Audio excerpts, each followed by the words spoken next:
Hello viewers, good evening.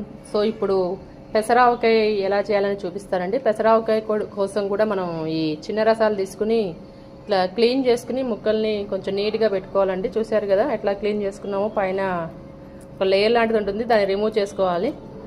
తర్వాత ఇట్లా వస్తుందండి, అది రిమూవ్ చేసుకున్న తర్వాత లేయర్ తీసేస్తే ఇలా ఉంటుంది మీకు ముక్క. దాంట్లోకి వచ్చేసి మీరు మళ్ళీ సేమ్ మన బళ్ళారి కారం, ఏఎస్ బ్రాండ్ పల్లి నూనె కానీ పప్పు నూనె కానీ, కొంచెం పెసరపప్పు, మళ్ళీ ఇది ఆవపిండి ప్లస్ ఇంగువ గట్టి ఇది దొరుకుతుందండి, లేదంటే పౌడర్ అయినా వాడుకోవచ్చు. తర్వాత సాల్ట్. సో కొలత వచ్చేసి ఒకటి కారం, ఒకటి ఉప్పు, ఒకటి పెసరపప్పు పిండి, అంతేనండి. సో ఇలా ఈ ముక్కల్ని ఇందులో వేసేసుకొని ఇట్లా మిక్స్ చేసుకోవాలి. దాని తర్వాత